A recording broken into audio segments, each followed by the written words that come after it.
Welcome to the Arena Decklists podcast. I'm Jerry Thompson, joined by Brian Gottlieb. I am in a new place. I have moved all of my stuff into this place, but I wouldn't say I've moved in quite yet. So no stream, at least for the podcast this week. I might do some streaming later if I find the time and the energy and all that, but I got a lot of stuff to do. A lot of unpacking. I feel for you. One of my least favorite activities on the planet is unpacking and organizing. And I'm sure if I wanted to look really hard, there's probably still things that are theoretically waiting to be unpacked from my move, which is now 8 months ago. So I'm not going to look too hard. I'm living my life fine. Whatever is still packed away, I probably didn't need anyway. So. Right. I was in my last place for 2 years, right? And maybe not half, but like a third of my stuff was still in boxes. Kind of because I knew that I would move eventually because the house that I was in was so bad. Yeah, really, there's no excuse for it. And I hope that in this place, even though, again, I don't plan on being here for super long, hopefully I can unpack everything. And because I don't mind the organization and I like having the stuff be there, and then if I go through stuff, I kind of already have like a soft list of stuff that I want to get rid of or donate or whatever. So maybe that can give me the motivation to get that stuff done too. A really good rule that my wife and I used in all of our moves basically was that if we didn't use it since the last move, then we had to get rid of it. So when we found the thing that was still in the box and we're like, oh, we didn't even know we had this. And it's obviously packed from like the last place we were in. It doesn't go to another place. You get one move, that's it. And then your lifespan is over and you get donated and you figure out a better home than my wasteful self. Yeah, it's weird because I unpacked a decent amount of clothes in the last place and I didn't really do a lot of acquiring of new things. Mm-hmm. So that was good. But then as I was kind of like packing to come to this place, I was consolidating some boxes and like found some old clothes and I was like, oh, that's where this was. I forgot I had this hoodie or whatever. I love this hoodie. So, some of it might make it back into the rotation, but definitely a lot of it is just like, you don't need this stuff, man. See, if you are like me and you just commit yourself to an all pie diet, then you can just naturally work those old clothes out of your wardrobe anyway. And you'll then further motivate yourself to really clean out your closet every now and then. Mono pie. Yeah. Cherry, strawberry, rhubarb. You don't like pie, right? You're not a big pie fan? Not really. There are like some apple pies, that are pretty solid, but like, it's just not really my thing. It's just like something about the area I live in. It's very like country-esque and homey, and so there's a lot of orchards around. You're just a Cracker Barrel. Yeah, I mean, I don't really like the Cracker Barrel all that much. I hope these things are better than a Cracker Barrel, and they are from my experience. I've only been to Cracker Barrel like once in my life. Not a huge fan. That was all it took. Yeah, but I have a lot of orchards, a lot of like farm stands, and they all make their own pies. And I'm like, well, I got to try them all. Like they're all different flavors, and they all have their own recipes. So not the best move if you're trying to get the most use out of your clothes possible. But if you love pie, it's quite the lifestyle. Word. My desk is about halfway set up.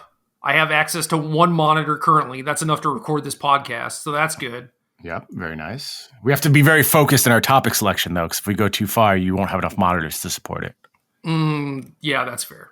My camera was on earlier just to test it, and it's just like, it looks horrendous behind me because it's just like there's, part of a bed put together. There's boxes everywhere, like whatever.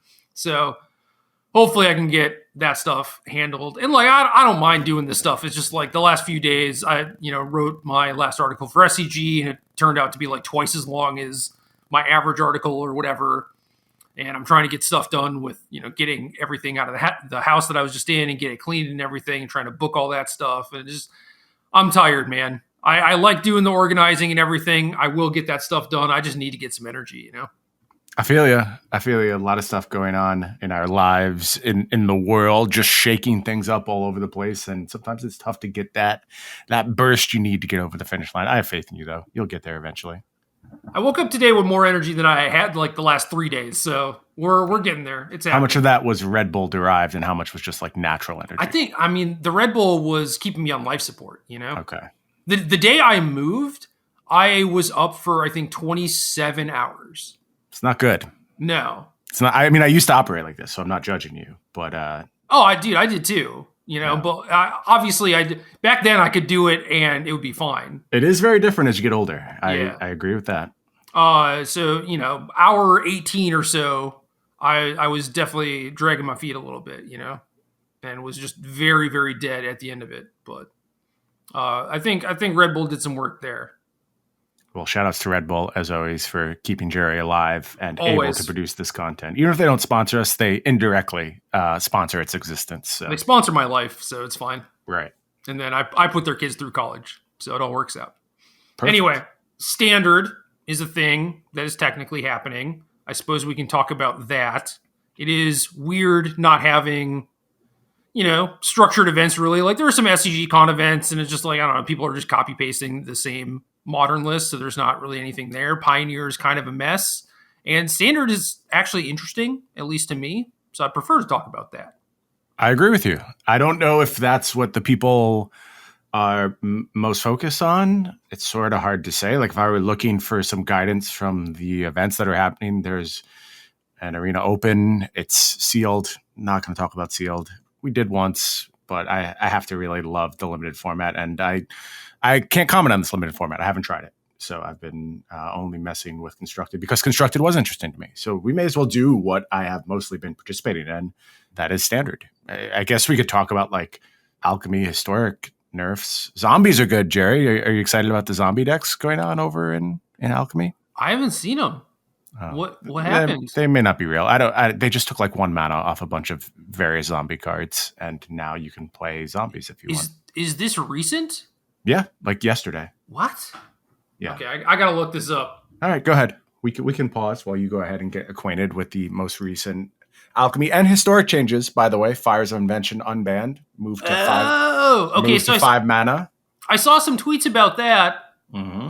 Well, just I don't know, people mentioning fires, but I didn't know in like what context. This is the context. Historic unbanning. Ooh, okay. Cobbled Lancer is nice. I've tried with Cobbled Lancer. I think that card has potential. We're taking 2 mana off the activation. Sure, it's something. Death Priest of Merkel is whatever. You know the problem with this though. Like, am I really gonna go craft all these zombie cards so I can try out this zombie deck, which is like they are attempting to shoehorn in the same way they attempted to shoehorn in the dungeon deck in the last update. Like that seems to be their MO for doing these alchemy updates, is they find an archetype they want to artificially inflate for some reason because like they thought it would hit and it didn't, I guess, is the main motivator. And so they pump it up a little bit. And in the case of like the dungeon stuff, it was fine. I don't think it really altered anything all that much, although who knows, because there's nothing to check in on as far as the alchemy format goes. So yeah, I'm reading this stuff. I really don't like the heavy-handed we're buffing six zombies or whatever. Me neither. I'm right there with you. The entire experiment has not worked out the way I hoped it would. And I am, as I said last week, I was just completely ready to be done with it. But I know you're a zombie fan, so I wanted to give you your moment in case it was exciting news to you. But it turns out you didn't even know it happened. So. No. I mean, it's exciting, I guess, until you actually like read about the cards. And it's like, well, this doesn't really move the needle for me, I guess. Yeah, I'm not sure who it's for. I just am not. I thought the Alchemy Genesis was like making a format for the most invested, highly competitive players, and then removing 1 mana from a bunch of zombies doesn't speak that way to me whatsoever. Man, Cosmos Charger. They buffed Tybalt? A lot of changes. Town Razor Tyrant with a deserving nerf. I guess, okay, I did see something about that too. I don't know, Cube April said something about it getting nerfed twice, and I was just like, I don't know, did it? I just scrolled past it. I guess I never used the second +1 on Tybalt, so that kind of makes sense. But like that card was solid already.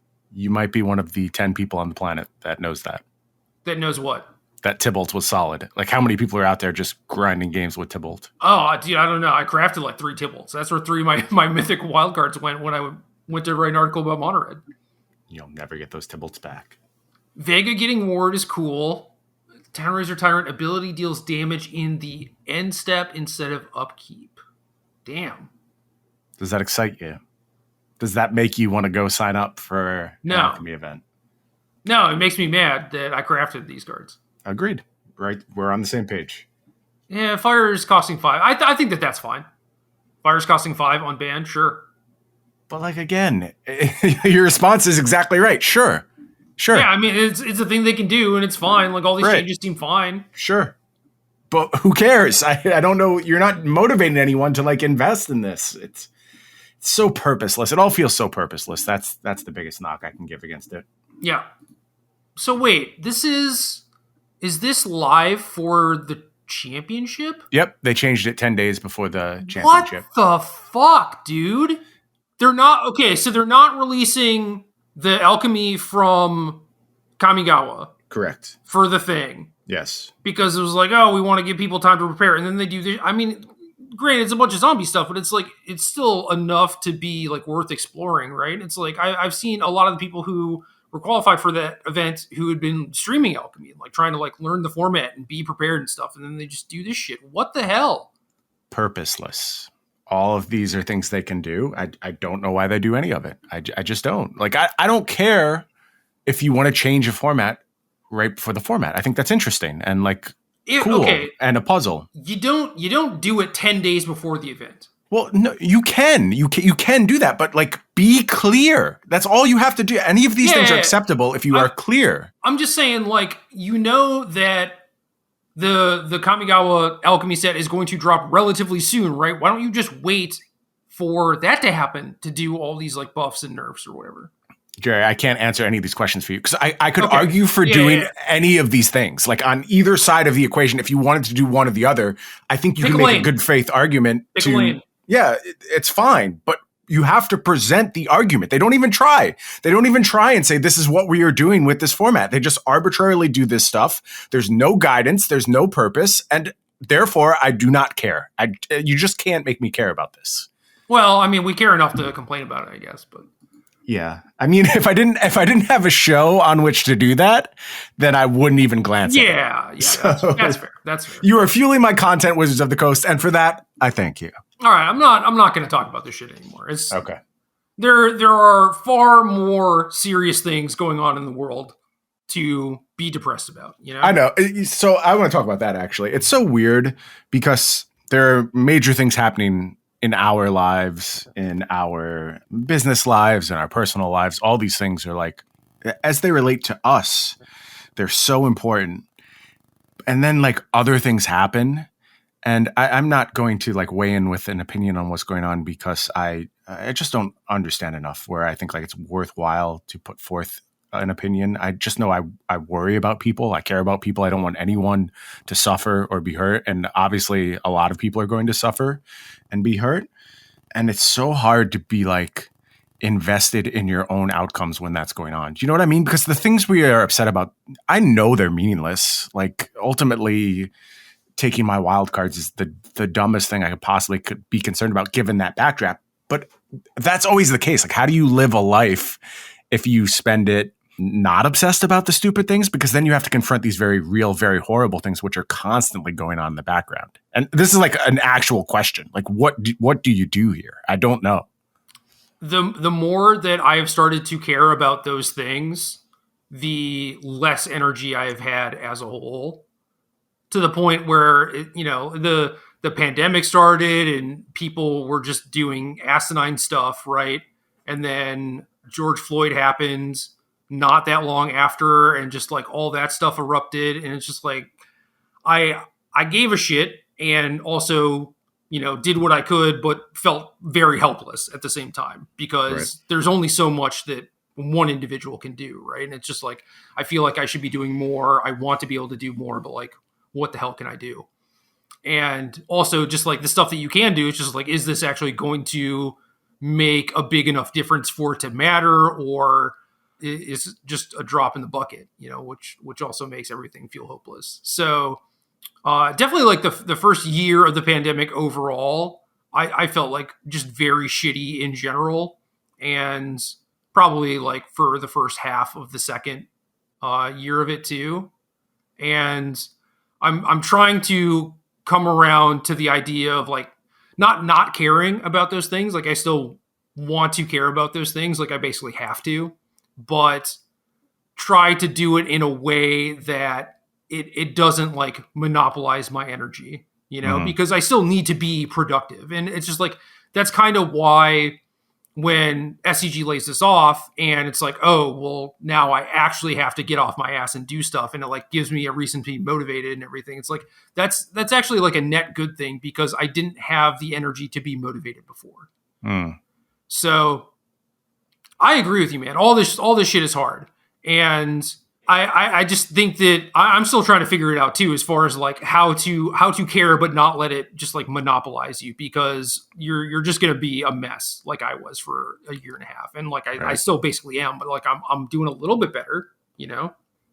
It was just like yesterday in particular was such a weird gamut of emotions to go through because I published my last article, which is like it was a more emotional thing than I thought it would be. I got a job. I'm going to go do some coverage for Flesh and Blood. I'm really excited about that. I think it's going to be good. So like I'm kind of up from that. And then the situation happens in the Ukraine as night unfolds. And now I'm worried about people I know there. And it's this whole roller coaster where how do you focus on anything that is so like minute in its impact and then show up and get angry about the cards that were nerfed in Alchemy. It all feels very silly, but I guess just like acknowledge it feels silly and move on. Like what else can you really do? Yeah. So, I mean, I'm not like actually upset. It's just like more bullshit in a long line of bullshit where it's like, why are you doing this 10 days out? It's just like, I'm not surprised, but that also makes me just be like, God damn it, right? Because this stuff keeps happening. It's not like, oh wow, they made a mistake and they had no idea that this would be a mistake or whatever. It's just like, no, you just did more of the same shit. So like, it's comical to me. I've run out of like spoons to be like actually upset at like their bad decision making. Just find the joy in the nonsense. And so like also in line with me just not having energy for like anything and feeling like a jackass for, talking about or tweeting the minute bullshit or whatever. It's like, it's basically why I haven't really used Twitter for the last couple of years. It's just like, it feels so silly to talk about like, oh, I like this card or whatever, when all the other stuff is going on in the world. And for an example, it's just like, there's stuff happening in Texas, right? And it's like I had like a retweet of that, and then of someone doing like giveaway related to trying to raise money for Trans Lifeline and stuff, and then I just like tweeted about my last article, and then there was like another retweet I did about the Texas shit, and it's just like I feel like a jackass. It's jarring. It's really jarring as like both someone seeing it and someone who's doing the same thing. It's just so discordant and odd. And I don't know. I like I said, I don't really have a purpose with bringing it up. It's just been on my mind, and I'd rather put it out there. If, I seem distracted or not all there, that's probably true. I felt like that for a while. And a lot of it comes from just worrying about people's scenarios. So if you are someone who's struggling with these things right now, I guess like, just thanks for showing up and letting us be kind of stupid and kind of unimportant for you for a little while. Yeah, hopefully I mean, that's doing good. The show is the show, right? Right. We're here to talk about Magic and occasionally some other stuff, and maybe let our personality shine through or whatever. But it's like if you click on the show, you should know what you're getting into. Yeah. So this is the place where I think we are allowed to baby whine about WotC decisions or whatever, Okay. Yeah. So I'm on board with that. I think that that's fine. Twitter is like a little bit weirder, but in the case of the things that are affecting us personally, we're just like, you got another job, right? So that's dope as hell. But, losing the cushy SCG gig that we had for you, it was even like a long time, but for me, it was like a long time. Forever. Yeah. Right. That is a big deal to us. It affects us personally. And I would hope that people do not either like take offense or be like, oh, you care about this shit instead of like real world issues or whatever. It's like, this is a real world issue for us, and like some of the Magic stuff that even happens is a thing that like affects us very deeply, and I don't know. I've had conversations with friends before where they would say something to the effect of like, oh, first world problems or whatever. And it's just like, you know what? Fuck you. Because it's not like because I complain about thing A means that I don't care about thing B. You don't know about thing B. Yeah. Right? So am I just not allowed to complain or vent or like talk about this thing that I'm thinking about or that's affecting me? And it's just like, I want our friendships to be safe spaces where we're allowed to talk about stuff with no judgment. And for whatever reason, I feel like I should not have that ability with my Twitter account, but that's interesting. Yeah, it's weird because it's like, it's different when it's almost like forced communication, right? It's like a broadcast rather than a tune in. Yeah. Like you're driving around in a van blaring the podcast at people, then maybe you have a different set of responsibilities. And that's kind of what Twitter is. It's just like a loud, annoying van that blasts through your neighborhood and like makes you listen to it. And granted, you could just not open it. I think it would be different if it wasn't like, oh, I liked this thing, so it's going to show up on someone's timeline, or like, someone retweets me, so it shows up on someone else's timeline or whatever. Right. It's almost designed to be as intrusive as possible. Yeah, exactly. And it's like, that's what makes me feel like I'm broadcasting and just like blasting it to everyone versus like if my account were on private, which I would like to do, but is not very feasible considering like some of the stuff that is like business related. I do want to reach multiple people, so right. It's messed up. I don't know. But regardless, it's just like, if you feel like someone is complaining about Arena while war is breaking out in Ukraine or whatever, it's like, you don't know that, And I think that if someone is like, oh, I actually just don't care about that, it's like, well, okay, well then maybe you should take issue with that. But like, I don't know, man. I have not like tweeted about it or said anything about it, but it's like, I feel the same way as you, where it's like, I'm obviously like in general war bad, right? That is my general feeling. But yeah, it's like, I don't know enough about what's going on to like have anything worth saying to people. It's like, if you want to find information about it, it's like, you should not be coming to me about that. Right. Yep. So just because I don't tweet about it doesn't mean I don't care about it. I barely use Twitter as is, but in the case of like me writing my last article for SCG, it's like, it doesn't really matter what's going on in the world. It's like, I'm probably going to post about it because it is a thing that does matter to me and is important. And in the case of like me losing like 2/3 of my income, it's like, yeah, I hope that I tweet about it, let people know that I'm not writing for SCG anymore. And that if you want to read my stuff, like go to these other places, right? Like that does matter to me. That keeps me alive. We can talk more about that at the end of the podcast. We will.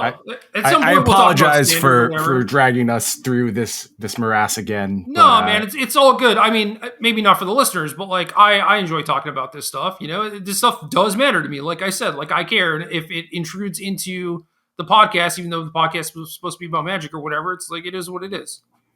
Word. So let's talk about Magic then. Standard. Where you at, Gerald? You got anything you want to play in Standard? You got anything happening that is interesting to you? I could give you the Hullbreaker Horror count if that's what you're here for. I know people are dying to hear that one. It wasn't bad. It was okay. There's Hullbreaker Horrors there, but it wasn't quite as horrific as maybe as I expected it to be.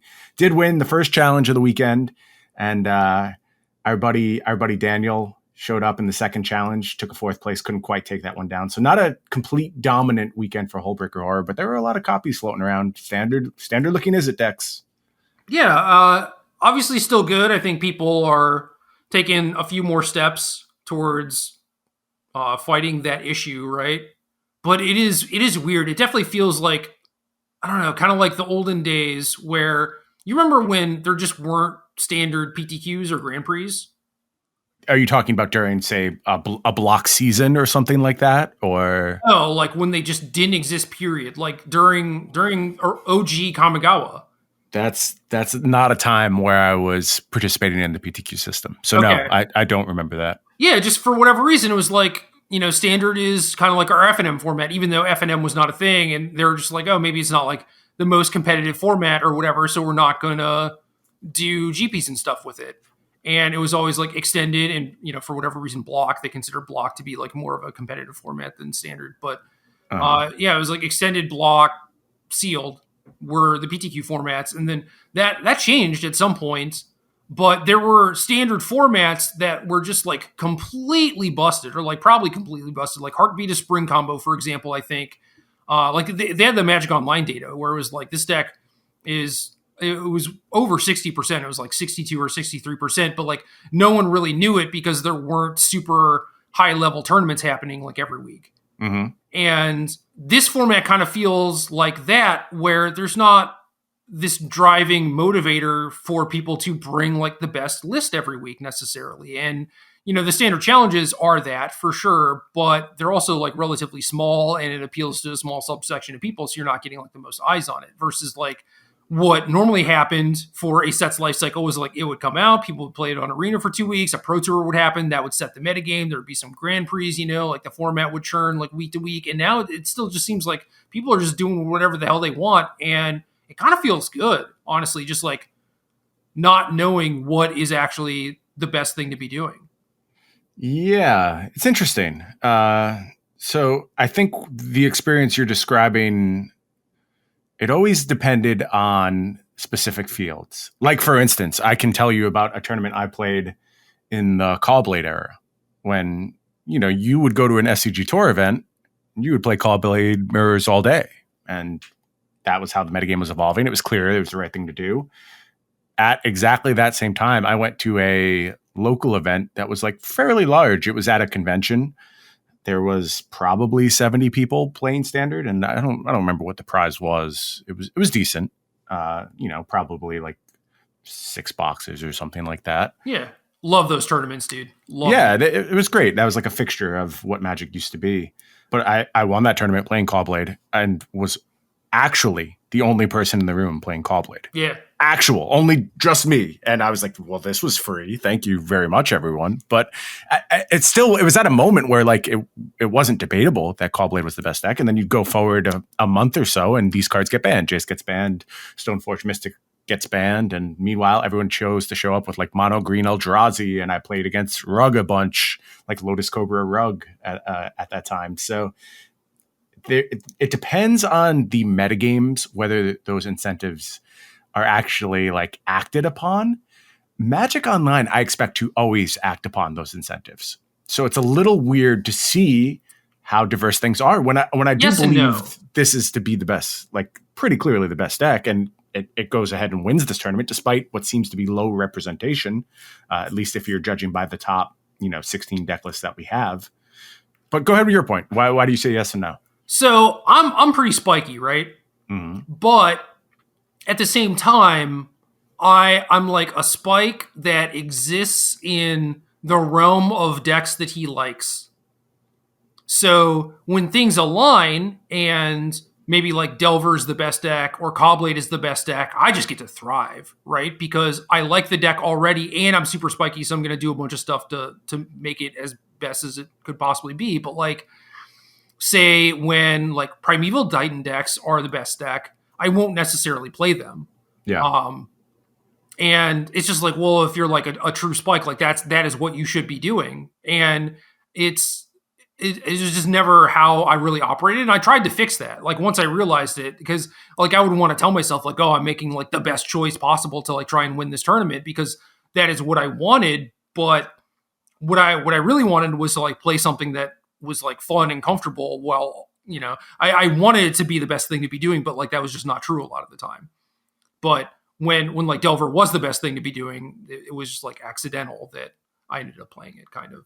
So I feel like Magic Online is like that too, where it's like the incentives are there for you to try your hardest and be as spiky as possible to win that tournament. But like people are still existing where they're comfortable. And you will see people be like, oh, I'm playing like the best version of the deck that I'm comfortable with or the archetype that I'm comfortable with. And that's it. It's like there are some people that exist whose range is infinite and they truly do not care like what archetype they play or whatever. And I'm trying to become that person.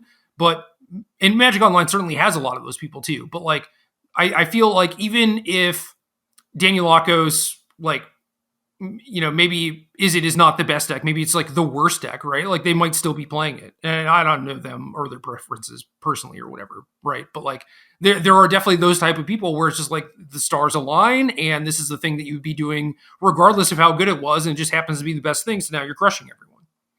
There's an idea gestating in my head right now, which is not quite fully formed. So hopefully you'll tease it out with me. But what I am thinking is, so in my farewell article, I wrote about the pyramid scheme of Magic and how there's this belief in the Pro Tour that like supported an entire cottage industry and was actually the foundation of everything. And the moment that belief erodes, everything kind of has to erode around it. It just can't work without it.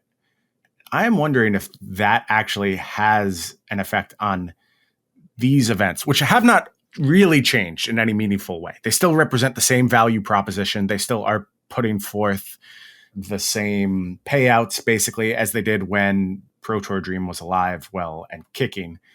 But the absence of that dream for many people, maybe some of the incentive to have like mastery over the best deck is dramatically reduced. An actual incentive, and I hate to turn to this, but like, how much more is clout worth in this environment than actually mastering the best possible deck you can master? Because you make up a deck, like say this 8th place deck from MJ23 I'm looking at in this standard challenge, which is just a unique take on basically Azorius artifacts that I hadn't really seen anywhere before, going really, really tight curve, Network Disruptor, Silver Raven, Genius Smith, and I remember seeing this. Yeah, Machoko's Reign of Truth. A really cool deck list, really neat idea, solid finish. How much more is it worth to win this event with this deck as like a value proposition than it is to actually master the Izzet deck and be able to turn that into, oh, I won a PTQ and then I took it to a GP and I did well there and it turned into, I made platinum this year. Do you know what I mean? Like there's this whole snowball that comes from mastering the best possible thing that you wouldn't think would be reflected in a very static event, but may still be actually exerting its influence on what we see happening here. Yeah. I mean, I think that that's entirely possible. Obviously you can't quantify the worth of clout, because in a lot of instances, it doesn't necessarily translate to anything. Like if you are a content creator, then yeah, maybe it leads to like clicks and views and Patreon subs and stuff like that. But if you're just like a random person on the internet and, it's like, you don't even know if this person like tweeted that they top 8 of the challenge with their deck or whatever, right? It's I like, don't know that. It's entirely possible that they just don't have social media and they weren't doing it for the cloud. It was just like, oh, they built this deck so they thought it looked sweet, right? But if we are operating under the assumption that a lot of the people do tweet the results, which I do think is true, then the clout doesn't necessarily lead to monetary value, but it does give you like the good brain chemicals, right? I think it is hard to quantify when it leads to monetary value. I think it has a possibility of doing so. I mean, I can draw upon my own experience, right? So nobody knows who I am. I'm completely anonymous on the internet. I have a Twitter account. You show up at a Pro Tour with a Niv Magus Elemental deck. You mention it's from me, and I pick up a bunch of followers. I mean, this happened. I'm telling you, this was like an actual thing that I went through. So in the moment, what is the value of 50 followers? Nothing. It doesn't actually change your life in any meaningful way whatsoever. But when those 50 retweet you in the future, and then you reach 50 new ones, and then it snowballs into this whole thing, and then you make a brand almost off of this thing, that seems like a way more stable path, as wrought with uncertainty as all of that is. Yeah. It seems like a more stable path than I'm going to win a PTQ and become a Platinum Pro at this juncture, like that, because that's not a real thing. So, but it could be, in theory, right? Like, or maybe we could be talking about in the scope of 3 years ago, where I think that it could lead to like you having a testing team or whatever for an event and everything, and like that could have monetary value and everything. So I agree. It's weird. I mean, it's a bunch of like completely unquantifiable value Yes. propositions working against each other. I just think it's funny to try and tease out why this is happening and why things, I think, do look a little bit different than they used to on Magic Online. And I guess, I mean, we are talking about the events happening in current day, right? So there are still championship events, at least for the near future. Yep. And obviously it would behoove you to have a testing team for those events. So that pathway still exists, but and it's certainly like the content creation pathway still exists. But in the case of being platinum or whatever, that doesn't. But I don't know. I do think that there, like, so much of the clout is just like clout for clout's sake, right? It's like you just see like the big retweet numbers and the like numbers, and it makes you all fuzzy and happy for like a day or half a day or however long it lasts, you know?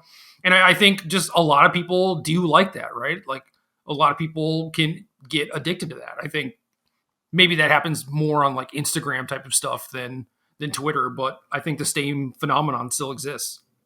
No, I think it's on every social media platform for sure. And there are certainly people out there who are just like, you know, I'm going to play something that is off meta, and not even just like off meta, like, oh, I'm going to play mono white aggro instead of mono green aggro. But it's like my deck has to be like built around a card that people think sucks, or my deck has to be doing something that like no other deck is doing. Like that is part of people's identity for sure. It's just like, I only play decks like that. I think that these challenges are certainly made up of people who are like, all right, I'm going to try and win the challenge so that I get moto rich. And then there are some people who are like, well, it's Saturday, I have nothing to do, so I'm going to play a challenge. And I think that there are the people who are just like, I'm going to play in every challenge, but also like I have to play by my own rules. You know, it's like you're getting a good mix of it. And the difference now is that so like if there was like a standard challenge on Saturday and a standard PTQ on Sunday, I think you would see a lot of those PTQ hopefuls playing in the challenge. And right now, with that not existing, then a lot of the tryhards are not playing in the challenges, right? Yeah. Or maybe you would be tryharding. You're going to play in the challenge regardless, but you're not going to try hard because you're not testing for a PTQ or anything. Yes. So yeah. I think that like the incentives are there monetarily. It's like you win the tournament, you win $300 or something. But like the incentives to just like be super spiky and operate at like the tippy top are not really there. It's like you can do that if you enjoy that and you want to do it, but like there are so many other ways to get fun, enjoyment, good brain chemicals out of the experience of playing in a challenge rather than just doing everything possible in your power to win. So again, I don't know if that leads to like, oh, fewer people are playing Is It or whatever. It kind of seems like it, right? Because it's like the same person won 2 challenges the week before. And then it wins the 3rd challenge. Yeah, and it wins the 3rd challenge. And then you see, I mean, granted, like some of these decks, it's like the Runeforge Champion Enchantress deck, mono white aggro, mono green aggro. I think that those you could make an argument for, well, if everyone is going to play Is It, then I'm going to be the person who plays spoiler to that. And then you see 5th place, Azorius Control. It's like, well, what the hell are you doing? Because that's terrible against Is It, right? Yeah.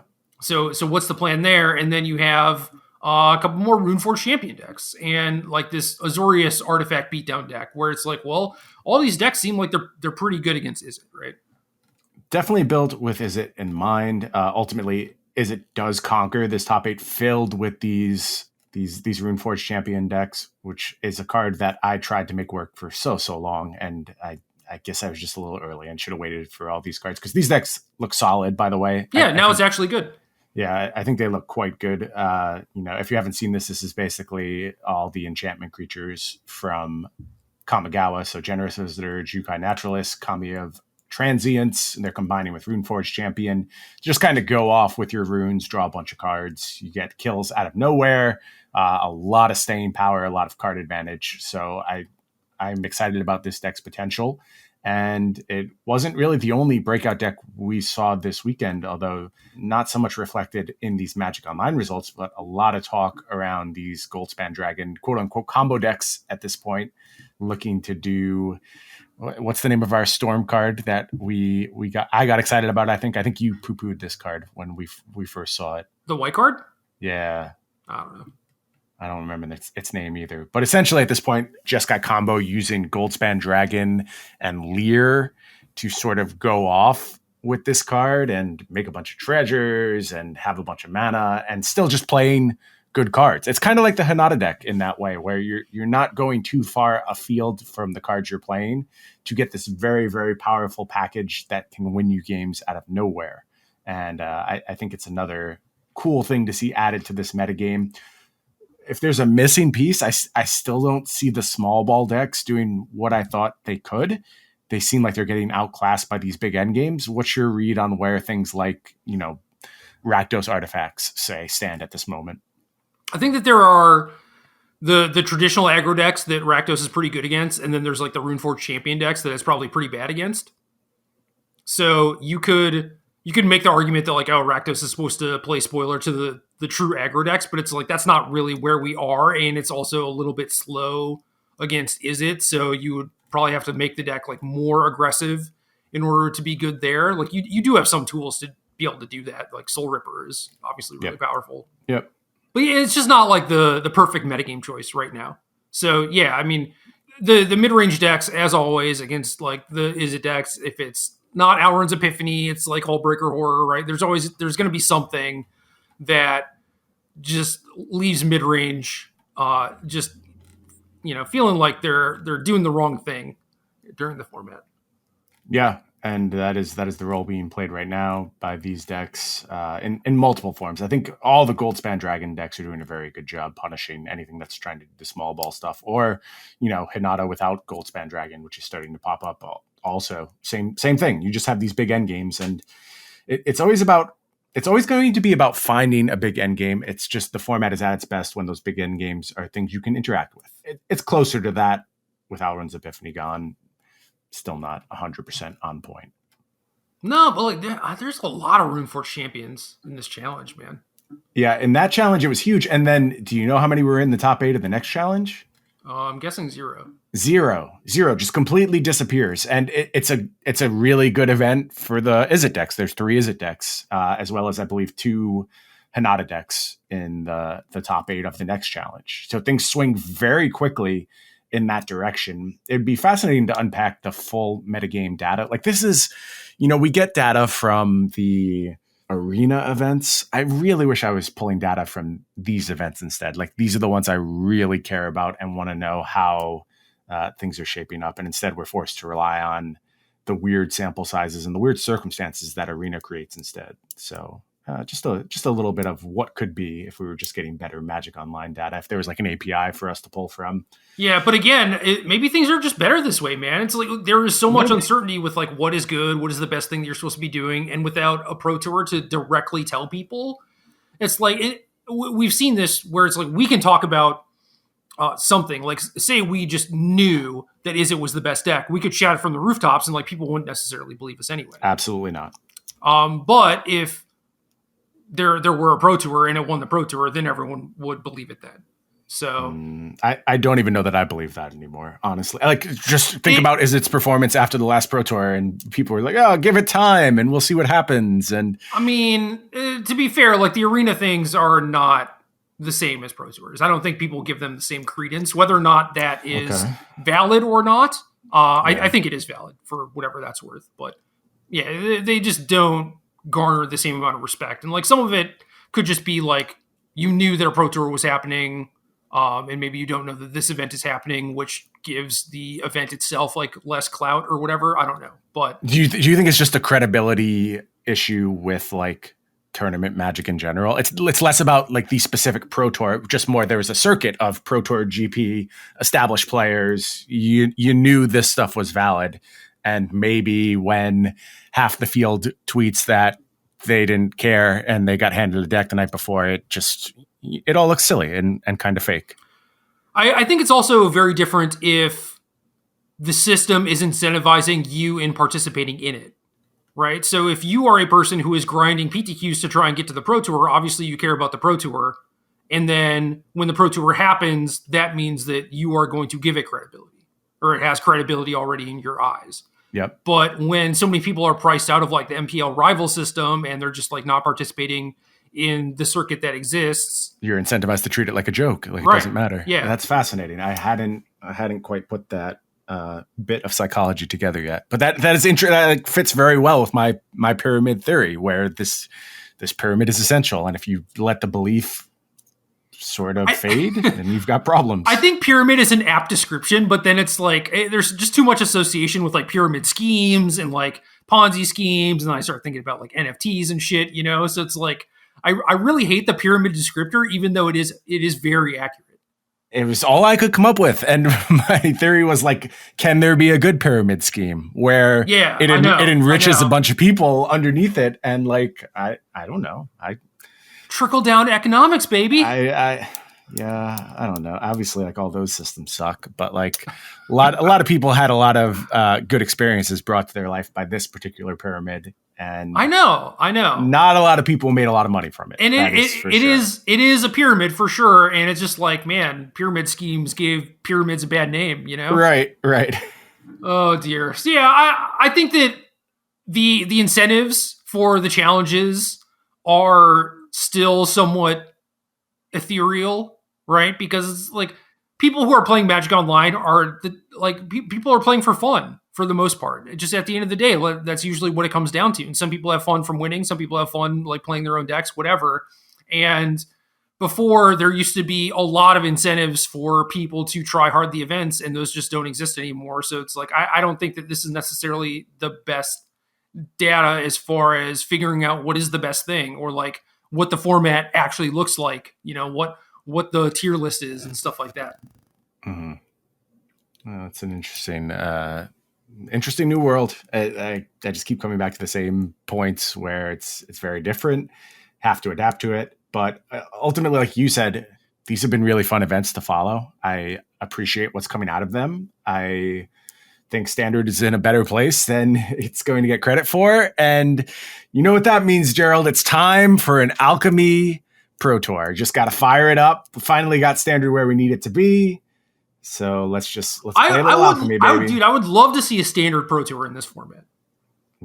At least until it's like, oh, well, it turns out it is the best thing to be doing. You know, then I'll be like, oh, take it all back. Let's go back to the format where we don't know what's good.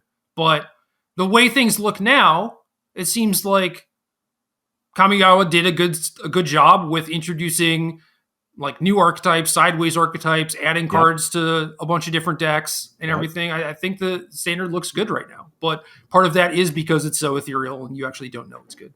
Yeah, I don't want to like give a full pass, because certainly a lot of the problems are of their own creation, but also like a little bit snake bit to at the moment when you're like, all right, we have this new solution. We're finally going to get away from Standard, and we're not going to be subject to these really stale meta games, and we can make an event people really care about. And it's like, well, actually Standard's really good, and you sort of flubbed this other format, and I don't think anyone cares about it. But this is the moment when we're finally doing this other thing. So you got to kind of like feel for them. If you have, I guess you have to have a lot of empathy, but if you have a lot of empathy, you will feel for them. No, I don't think I convinced you there, huh? Yeah. I don't know. Okay. Whatever, man. I'm not, super stoked about anything. It's like you bring up Alchemy and I'm already just like, God damn it, I know. I feel that. I don't know. I like Standard. I want to find time and energy to play in one of the challenges. I tried to, I think like not this last weekend, but the weekend before, but my sleep schedule was all messed up, and you actually have to be on like kind of a reasonable sleep schedule to play in these events, at least if you're like, US East Coast. Right.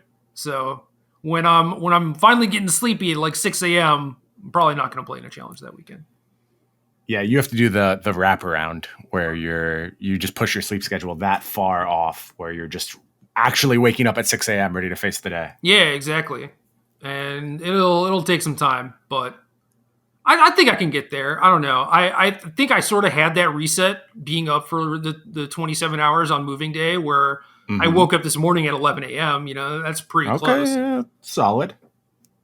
Getting close to that. I guess I still went to bed at like 6, but All right, so you just didn't sleep. 5 hours is a lot for me, actually. That's tough, man. It's not great, man. Like I said, the last 2 years have been not good. I wasn't lying. I used to have this superpower, man, where I could just like sleep anywhere. It just didn't matter. Just like in a car, on a plane, on the floor, whatever. And now I'm just like, I'm up for like 22 hours and I'm like, can I please fall asleep? Yeah, I've always been super envious of the people who have that superpower because I never ever had it. It just seemed unfathomable to me. And then I started to travel so much doing coverage that finally I got to the point where I would take a nap on a plane. It worked for the first time in my life. After probably like by my 200th flight, I was ready to start taking naps. And then we shut everything down and no more naps. But I might be napping again in the near future. Can't wait. Just snoozing away on the plane. You want to talk about content? I don't know. There's a lot of content discourse going on.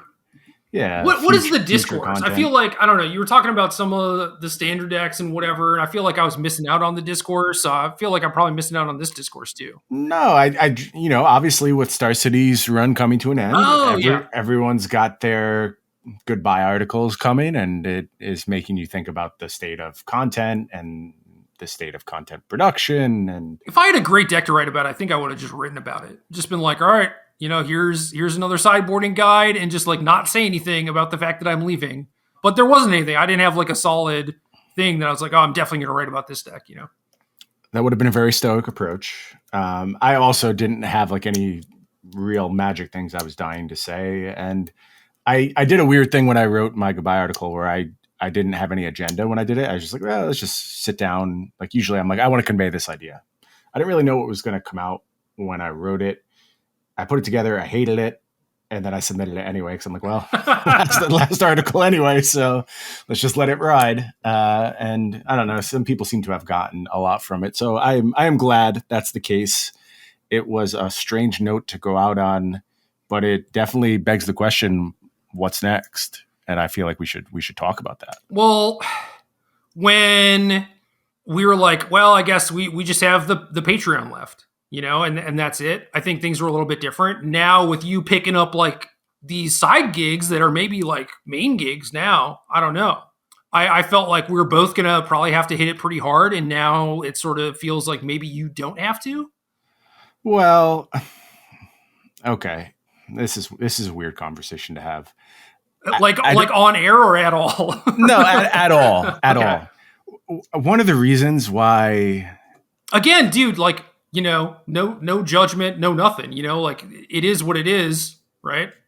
Yeah. One of the reasons why Magic content has been a net good experience for me, and I never felt too stressed out about it or too like, I never took it that super serious. Like I cared about what I did, but it never felt life or death.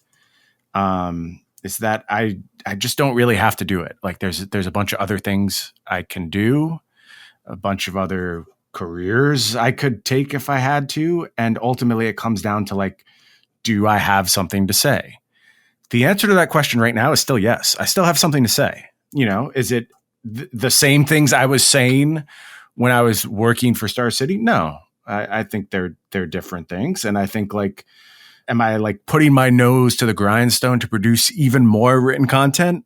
No, that's not my intention. But do I have information I want to share with people? Do I have value I can still add to the ecosystem? Absolutely. Absolutely. And I think that is different from maybe how things have to work for you in some ways. I mean, not to say you like you certainly can do other things, but like, for better or worse, I think this is your thing. You're all in on this. You want this to be kind of like what you always do, as I understand it. And maybe there's some branching there. I want to explore a bunch of opportunities and keep doing the things I love. And this continues to be something I love, so I want to keep doing it. But if things broke in a different way in the future, that wouldn't shock me. Everything's on the table as far as I'm concerned. Word. Yeah, I mean, I still love Magic, right? And I've gotten some messages to the effect of like, oh, it sounds like you're on your way out. And it's just like, well, I hope that that's not the case, Right. I have spent like 20 years basically building kind of like a reputation, I suppose. And I think that I am good at my job, even if... Agreed. Maybe the amount to which people listen to me has waned when I'm not actively competing in like pro tours or whatever, which is frustrating, but somewhat understandable, I suppose. So I love the game. I love most of the community. Definitely not all of it, but I want to stick around. I want to be here. I want to keep doing this, and that is my plan. I do want to keep doing this, and if there were something that I wanted to do more, then maybe we could have that conversation. But I'm still going to have something to say about Magic, regardless of what percentage of my time gets spent elsewhere. Right. No, I think we're on the exact same page then. I don't Right. think it's at all a divergence. I think it's just, I expect that freedom from Star City, and that's not to say they had me under like particularly intense watch or reigns. I often felt I had freedom to express things how I wanted. Maybe topic selection was a little bit more cut and dry. Like, there was tournaments to hype and formats to focus on, and that all made sense to me. I never objected to that.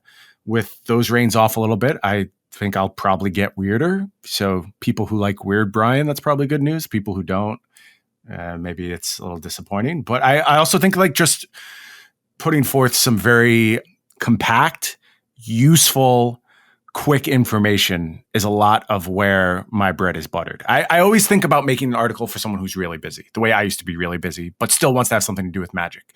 So I can look at that article, be like, these are the best decks. Here's a version of it. Here's what's happening in Standard. Cool, I'm good to go. Thanks for that.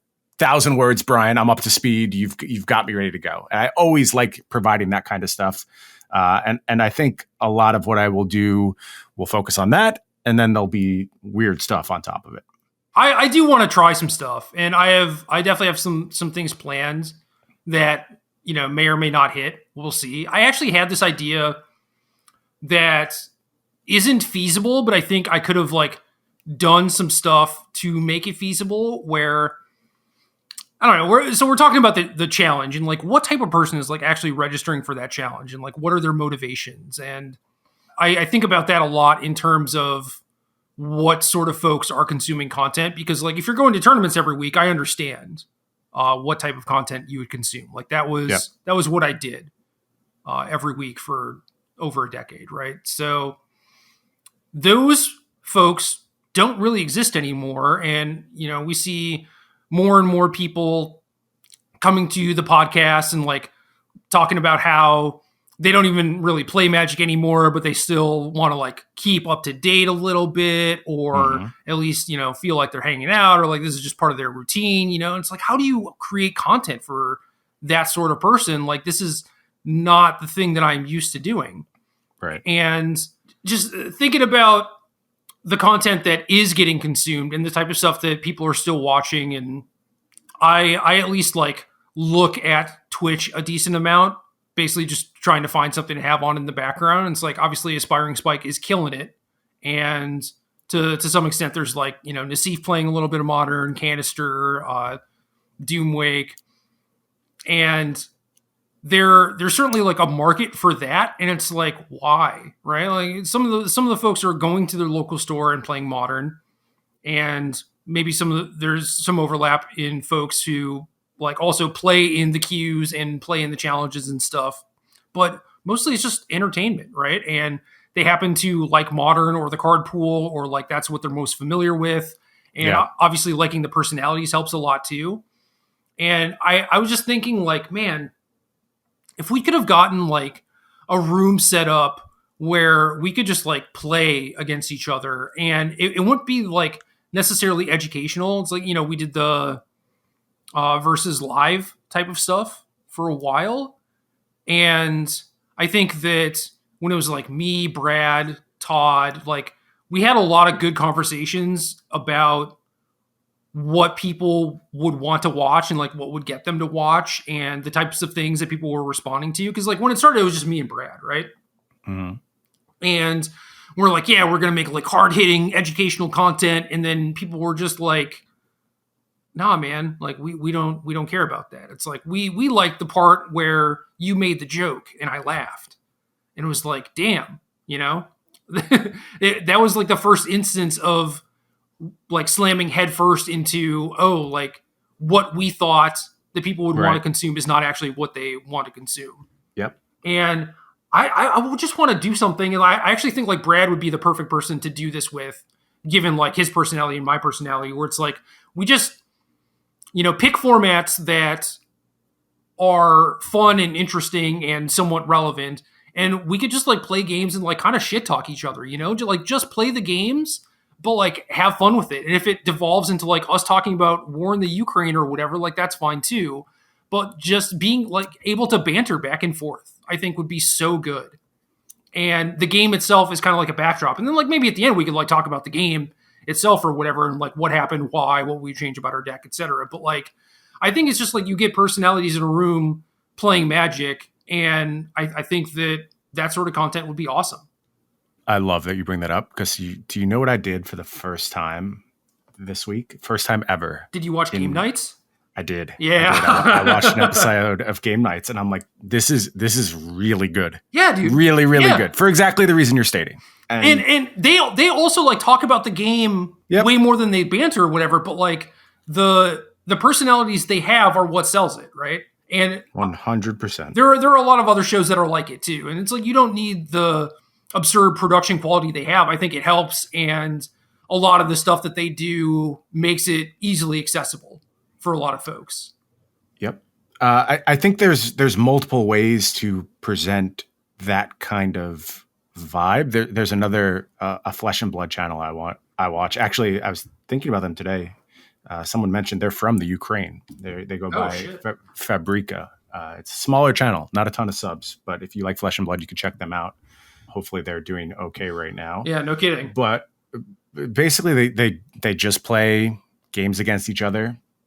As I've spent more time around the game, I see some flaws in their deck lists. I am not sure strategically I always agree with what they're doing, but it's not even like they banter. They stay pretty on task, but their production value is very high. They communicate extremely well, and there's almost sort of like a relaxed ASMR is not exactly the right word I'm looking for, but it's just like they do things in a very distinct manner, in a very repetitive almost manner, and it's just like this smooth flow. And there's something to be said for just like making easily digestible, enjoyable, peaceful Magic content. I know that's weird because we focus so much on just like competition, battling, and a lot of it is just like making stuff for people to chill out with. And it was a weird lesson to learn at least for me, my first few years around the community. Is just like, well, not everyone wants exactly what I want. And then you know what? I don't even want exactly what I want. Like, I think I want this, and then I get it, and I'm like, I don't really want this. Like, this is fine for a little bit, but like, I don't want to be lectured to week after week, and I'm not really trying to go through Magic boot camp. Like, I mostly just want to have a good time here, and there's still a lot of ways to do stuff like that. So, I still do want the boot camp, And there's other people who feel the same way you do, who absolutely want that. I don't question that for a second. Do I think that's what most people want? Exactly. You are. But like, if you got two good personalities together and you had them bantering, and there was like a rapport there, and they're charismatic, and they're just playing like random modern matchups or whatever, I think that would be a slam dunk. Yep. And it wouldn't take much either, just like some broader type of, I think, challenge would do a lot to sell that. It would, but like, I've been burned by that. We did stuff like that on the early days of Versus Live, and I just hated it, man. Yeah, I understand. But there should be like some reason to watch, but I just can't think of like a good thing for that, Right. The concept of money grudge matches in Magic has intrigued me for a long time. And but it's hard to do that when you're also trying to be entertaining, It is. Yeah, the entertainment probably has to come from a third party. Like, the two people are engaged in their money grudge match. You get a little bit of the back and forth, but there's like a commentary over top of it, right? Where you're focused on but like the players are the ones that are in the game, right? And it's kind of why I brought up like healthy shit talking. It's like, I think it's fine to like, be ribbing each other and, like if you're winning or someone like misses a land drop or whatever. It's just like, there are a lot of opportunities to create funny moments in those instances. No, I agree with you. I think you can do both. And that's one of the things about like post production is that you can do it after the fact and figure out where it fits. Do you know what I mean? Yeah, it's so much harder when it's like not the person who's in it, For sure. But like asking two players playing a high stakes match to carry the weight of being 100% entertaining all the time. Will there be entertainment moments? Absolutely. I think those will come through naturally if you have the right people. But should they have to carry the entire load? I think there's kind of like a middle ground you could possibly seize on. See, that's why I think that like Brad and I could do it, And like we had done it at various points before, where it's like we can play Magic effectively while also doing something else. It's just like kind of how we're built, Right. And I think that, like Todd is another person who I think would be very good at it too. And I would love to be able to do it with you, but I know that you've expressed displeasure at like having to talk while also playing Magic. Can't do it. Do you know that when I play like meaningful Magic, I not only do I not want to talk, I don't even play music. Like I get into a zone where I'm just like hard falling into Magic. And that's the only way I can really play well. Yeah, I don't know. I'm too ADHD for that. It's like Magic does not go fast enough for me. You know what I mean? It's the only thing, and one of the reasons why I fell so deeply in love with Magic as I did, for years it was the only thing that ever was able to occupy my attention like that, where I actually fell into it, and I'd look up from a game and be like, "Oh man, an hour just went by, and I was in only this world the entire time." And as time has gone on, I found that with some other games, but Magic was the first thing that ever did that for me, and it was like a huge revelation. Yeah, I do feel like that too, but it's like in the downtime, I also need to be like bopping or something, Mm-hmm. I think like the mocks I did really well in because we're playing on laptops in front of each other, and I got to listen to music. Mm-hmm. Like you take my music away, and I'm so bored, dude. Interesting. Like I said, it fascinates me all the ways that come up that we are very similar, and then just night and day different. Yeah. It is weird. But yeah, man, I think that thing would be really good. I think that other people could do it and have it be solid. And I think that like Spike's stream, for example, is like a pretty good example of just the one-man show being able to do it, where it's like, yeah, he talks about the games and like answers questions or whatever. But like the best part about it is just like, him, his personality, interacting with chat and not focusing too much on Magic itself. And I think that that's what people want. And if they have a question, they can ask the question, whatever, it'll get answered. But so much of that content is consumed while people are doing the me thing and not the Brian thing, where it's like, they're also in another tab at the same time, right? It's like the stuff that I want would be like the hardcore boot campy type of stuff where ideally the person is like an expert on the thing and is able to go through it pretty quickly. And it's a thing that's like relevant and I care about, I would love that type of content. It just doesn't exist. But for most people, it's like, no, they just want some background stuff. And there will be moments where they're paying a lot of attention and then moments where they're going to the bathroom or whatever, like who knows? Minimum effective dose. Get me as much good at Magic as you can inject into my veins as quickly as possible. And I think that's what most people want. Yeah, that's another part of it too, where I think that we can do that stuff pretty well. Mm-hmm. And we should definitely try and lean into that, where I think that there are people who like want to see cool decks. So it's like we have the Twitter account, right? And the Twitter account highlights other people's decks from Arena, but I did daily decks on SCG and a little bit on daily MTG when I was working at Wizards and stuff. And I'm going to bring that back too. Nice. From like the Magic Online decks. I'll probably be posting stuff on Instagram at some point, although it seems like the Arena Decklist account still exists, but I thought I deleted it. So I was like going to make a new one. And it's like, oh wait, no, this name is already taken. So I have to figure that out. I have to get that account back. Interesting. Yeah, it's weird, but it's like maybe it's out there like selling Ray-Bans or something. I checked. It was like 6 screenshots of Magic Online deck lists. And Okay. I kind of stopped doing it because Instagram is like such a piece of garbage in a lot of ways. Do not have an Instagram account. I'm too old for it, and I've accepted that. I can't even comment. So you have a photo, right? Or like you take a let's just use the example that we're going to be using, right? It's like you take a snipping tool thing of a deck list, right? Mm-hmm. And then they have a browser version, but you can't really use it on the browser. So I would have to put the snipping tool into like GDocs and download it onto my phone. And then I try and upload the picture from my phone, but Instagram has very specific size requirements. Okay. So why I stopped doing it before was I would try and upload a deck list and it would just like cut off 30% of the deck list. Because it's trying to like make a nice selfie for you, basically. Yes. Like, yeah. So there's just a wide selection of apps that resize your photos to fit Instagram. That is wild to me. There's just a market for this because of how crappy Instagram is. I'm looking at the snipping tool right now. When you do your snip, does it tell you the pixel size? No, it doesn't tell you anywhere.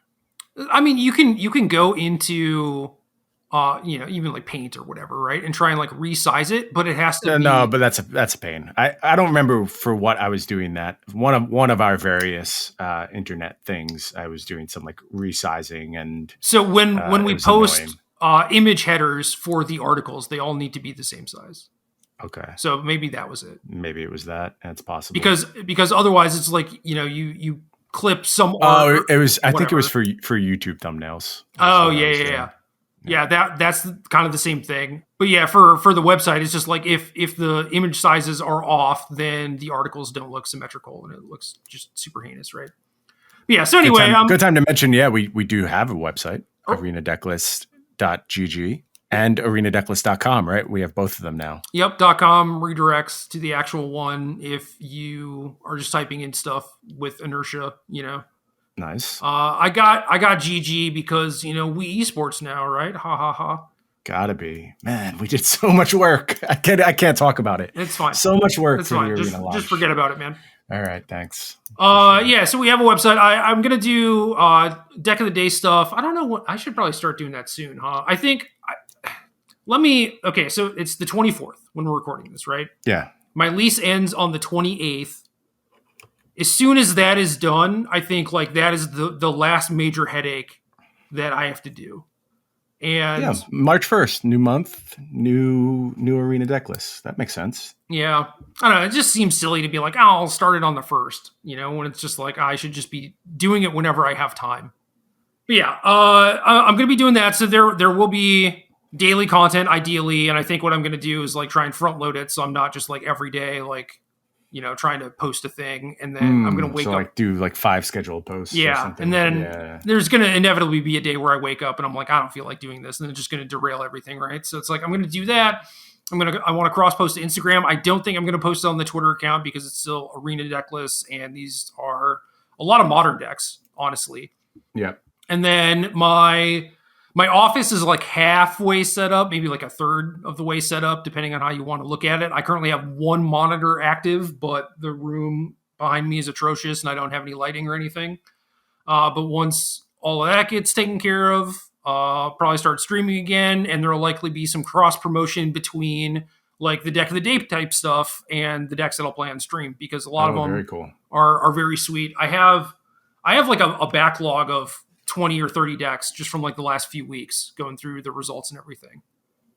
Nice. I am looking forward to that just myself. I'll pop in on your stream from time to time. I'll do guest spots and hang out with you while you go through these leagues. That's one of my favorite ways to actually experience this content. Is just pop in and be like in the second seat, not even like trying to really backseat drive, just like hang out, talk about what's going on. I mean, it's better for me too, because then you kind of get like this sort of like game nights experience that I'm talking about, right? Where it's just like a couple people with good personalities. There's a game as a backdrop, but like, do you really care about the minutia of like, what land I'm playing on turn 3 and why?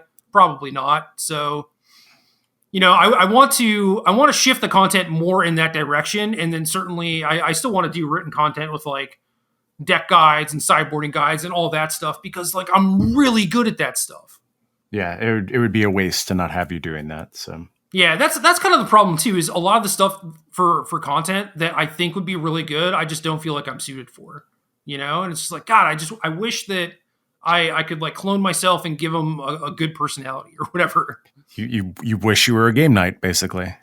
Yes and no. Like I said, it's not exactly what I would want to do because they're catering to a very low denominator, right? Where it's like, I don't think they're catering to anyone. I think they're just making the show they want to make, which is what I found to be the best part about it. Like they were just so genuine and like seemingly just doing what they wanted to do. I don't mean that as a dig or as an insult or whatever. I'm just saying it's like very easily accessible for someone who has just gotten into Magic or Commander or whatever. Yeah, right? yeah. It's fortunate that what they want to do lines up with that. And I don't necessarily think that I need to have the bar be like that low, right? Because that's right.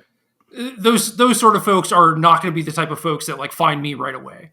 Right. So and ultimately it's about your own enjoy. Like you have to play in the way that works for you is what it will always come back to. So I think that's one of the things we learned when we were doing like the brawl for all stuff and like just trying to get out there in more spaces is just didn't really feel right to me anyway. Like I had an okay time, but I felt like I was trying to be something I wasn't. So that's the thing I always come back to with all of this stuff is just like do the thing that makes you happy. And I think I will have a lot of opportunities to do things that make me happy with our new setup. So if y'all want to support that, we'd appreciate it. That would be dope. Do we want to talk about like monetization? Because we're looking at a real low monetization model here is basically our plan. And we just want to say, hey, if you like us, you like what we do, come by, help us do it. If you can't do that, you'll be able to check out most of it anyway, I think. I don't know. Even outside of like directly monetizing it, and I realize that, the streams I've been doing have been like impromptu or whatever. And at some point I will have a schedule. Like I said, I've been moving and busy and whatever. It's tough to like actually hammer down a consistent schedule. But like once all this stuff gets settled, hopefully that'll be okay. But basically like I was kind of disappointed by like the turnouts that the streams had, where people are just like, you should stream. And then just like, well, no one shows up. So like, what the hell am I doing? And granted, the support that I got, like the monetary support from like subs and everything, like that was very good for the amount of people that showed up. Mm-hmm. But honestly, like you want to support us and the content we make, just show up, click on the thing, watch the thing. Like that honestly helps so much more, Yep. And again, like I tweeted about like, okay, you want to see what's next for us, like go follow the Twitch channel, right? And I got like 100 followers, which is not a lot when I'm tweeting to 40,000 people. Yeah. No, that's true. Low conversion rate. I think, the onus is on us to make it worthwhile, make the time worthwhile invested in what we're going to be doing. And I really have no doubt that we will be able to do that. I am still very confident in the content we can both make in this space. And I still think there's people who want it. So we'll do it. I do too. Just make it happen.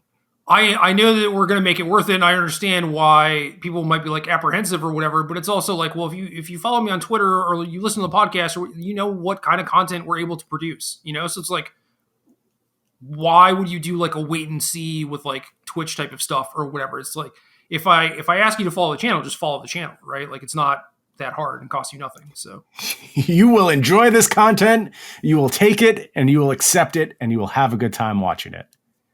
I don't know. That's what I'm trying to tell people. They're just not listening. Gerald, people are complicated animals, and we all have our own incentives. And look, there's things I love that like I'll be like, man, I really enjoy this thing, and then I don't subscribe to it on YouTube, or it's people I interact with on Twitter. I'm like, that was a pleasant interaction. I really like this person, and then I don't follow them. I don't know why I do these things. It just takes time. And there are some times when I don't do that, and I certainly notice it and I feel bad about it or whatever, but I also think that I'm like pretty good at following through on that stuff. So you are a conscientious, thoughtful person. I create content for a living, right? So like I know the game, sure, I know how it works, Yep. Yeah, exactly. So I'm telling folks right now, like I'm bringing it up because I realize that maybe you don't know this or whatever, but it's like, dear God, follow the Twitch channel. If you're just like, I'm never going to watch. Dear God, please. I'm never going to watch. I'm never going to subscribe. I'm probably not going to go to your website or whatever. It's like, well, okay, you want to support us, but you don't want to give us $5 a month or whatever. That's understandable. I get that. But like, follow the channel or something. Like it does help. It helps a lot. It does. Got to play those algorithms, baby. Yeah, that matters. But it's also just like, it makes me feel like this is a thing that I should continue doing. Because when people are always just like, when are you going to stream? When are you going to stream? And then I'm like, okay, now. And then like no one shows up, no one follows the channel or whatever. It's like, well, is this something that like y'all actually wanted and cared about and are going to show up for or not? Should I just not be doing this? Like, I don't know, man. I see. This is like the root of my beef with the entire Twitch space and why I have basically never committed to it is that as soon as you like acknowledge the metrics, you can't have fun anymore. Like it just doesn't work for me. As soon as I'm like, man, I really wish more people were watching, or I'm like, oh, I had, X viewers for the last stream and I have Y viewers for this stream. Do I need to be more entertaining? Am I doing something wrong? As soon as you start down that path, you're just done for in my eyes. You just got to like show up, have fun, and hope people turn out. And I think given what given your ability to be an entertaining streamer while you play, people will just come, man. Maybe it takes time. Maybe it shouldn't take time. No, it will. And I have faith in my ability to grow organically. I did it before in 2014 when probably things were a lot harder, honestly, So I can definitely less do that eyeballs, again. For sure. But it's annoying when, people are saying like, oh, do the stream thing, right? I would love that. And I heard that for years. And then it's just like, okay, well, now I have 30 people watching me. It's like, well, what the hell? But for folks who, want to be better supporters of their streamers, let me tell you how much easier it is to be a streamer when there are people actually saying shit in chat. Yeah. It helps a ton because it's like, you can be super entertaining, but it's really difficult to carry everything by yourself. And it is the interaction that makes it super simple and honestly just like improves the product for everyone. Yeah, it makes it more fun. Yeah. So that's another thing too, where it's like Magic folks are not like the biggest chatters. And I would go watch like a Genshin streamer or whatever. And it's like, there's infinite people chatting, like they're using the emotes and stuff, but it just seems like the Magic people are not Twitch people, which I don't blame them. It's not like, I wouldn't consider myself like a Twitch person. Like I watch streams, but I'm not in there like spamming emotes either, I'm going to shake out a handful of hard to swallow pills right now into my hand and present them to you virtually, Gerald. You old is what it comes down to. No, I know. and your people are old, and it's just like a different language. I mean, I don't know how to be a Twitch chat participant. Like that's not a language I learned, but I see younger people do it, and it's just like, yeah, another thing that has passed me by. It's weird. So but I think you're probably attracting an older audience than the average Twitch stream. That would be my guess. And that's why I'm bringing it up, because if you don't know, now you know, right? Now you know. And I'm not saying this like as a criticism of folks. It's just like, how dare you not be chatting? It's just like, yo, if y'all chatted more, things would be a lot easier and it'd be like a lot more fun, and the stream would just be better as a whole. The reason I don't chat is because I usually have it on my TV, and it's I don't know why the integration is so bad, but it's just like it is really bad. Yeah. I can set it up so I can like maybe type on my phone because I have an Apple TV or whatever, but even that is like not super fluid or anything. So there are some streams where I feel like an overwhelming urge to chat. So like watching some of Todd Anderson's streams recently where he's like going through the old events and everything. Mm-hmm. I've been saying a lot of stuff in his chat because, like he and I were going to like the same events, like we were carpooling together. So it's like he brings up a thing, I add on to it. Like, one of the things he said was like, oh, Jerry, like, love this deck. I was like, dude, I hated that deck. What the hell are you talking about? It's just like, those are the things that like make me want to chat. But like, I still don't, I have to like download like TTV or BTTV or some shit to like use the weirdo Twitch emotes. And it's just like, why? I don't even open chat when I watch Twitch. I'm probably committing some kind of horrible Twitch sin, and maybe this will No, because the lurkers are important too, Brian. The lurkers do matter, but like, you know, in order to make the lurkers happy, you probably need some chatters to make it easier for the streamer to do their job too, you know? It's just how it works. I'm saying I don't even have the window open. Like, I don't even know what's going on in the chat. No, and that's fine. The only exception being if I know the streamer, then I'll be like, hey. Otherwise, it's just, I don't know. It feels weird to me. It's the same reason why if I'm playing an MMO, I have to stop as soon as multiplayer content is required. Because I feel weird talking to humans over the internet. Yeah. I hate that too. But and here I am talking for a living and getting ready to do some more broadcasting. And I'm like, ooh, people, terrifying. No, it's like one-on-one though, you know? It is different, yeah. But so if you're watching a stream and you have the chat closed and you're just kind of like AFKing or lurking or whatever, or even if you're paying 100% attention, it's still more entertaining if there are people chatting to the streamer, yes? Because then the streamer has more stuff to talk about. It depends why I'm watching them, for sure. It's weird. I guess when I go to Twitch, it is usually for like boot camp type stuff. I've been watching some King of Fighters streams lately, just like trying to understand various characters. And I don't really care about the chat interaction. I just want to see what the player is doing. Yeah, so then you're just like, talk about what you're doing more. Don't talk to the stupid Twitch chat. Yeah. But again, old and not built for that entire platform. So I don't question that you have it right. I'm just saying I'm weird about it. Yeah, but like I'm saying, dude, like you are an important part of the ecosystem too. Well, thank you. Now I feel good about myself, just hanging out, lurking, and getting those numbers up. Dude, lurkers matter. So one of the things that I've been doing that I figured out is actually gas. And for the folks that are streamers, do this too, where it's like, you know, people will just be like asking like, you know, Twitch chat a question or whatever, or maybe you think a thing is true, so you just like say your position. But there comes a time, maybe like once an hour, for me at least, where I can say something to the effect of like, you know, push one if type 1 in chat if like X is true or whatever, just to like gauge reaction and get people interacting. And a lot of the time it's stuff where they might be lurkers, but they have such a strong opinion about this thing that they have to hit the number.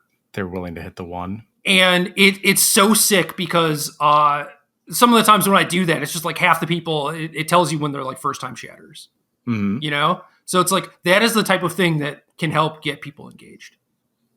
Look at this. Little tips for Twitch streamers. We're doing everything on this episode. And it's so simple too. You know, instead of just saying like, oh, it's the best deck, it's like just, you know, press 1 if Hullbreaker Horror is a messed up card or whatever.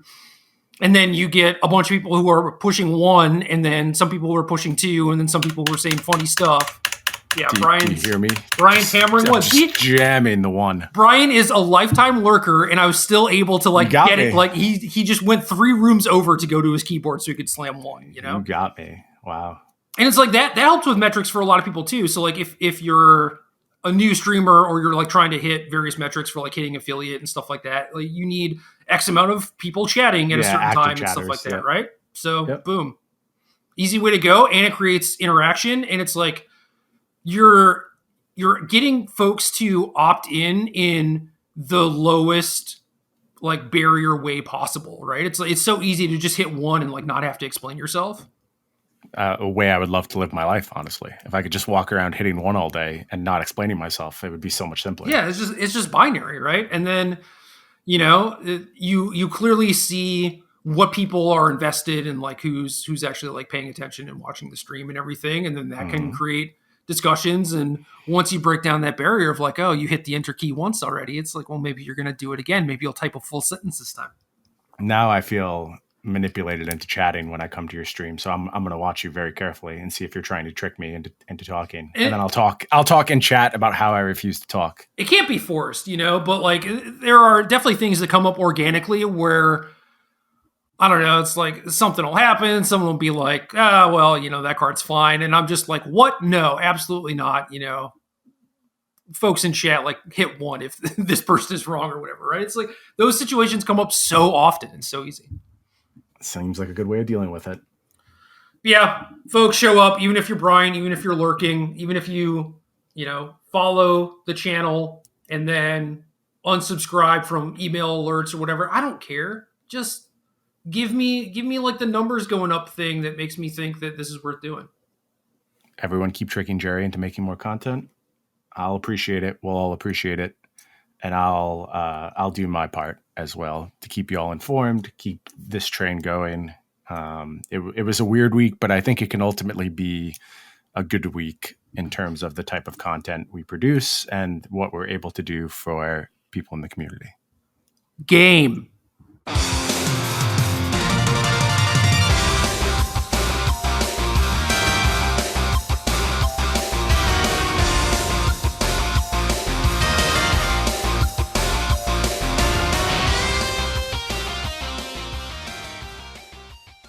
Good luck.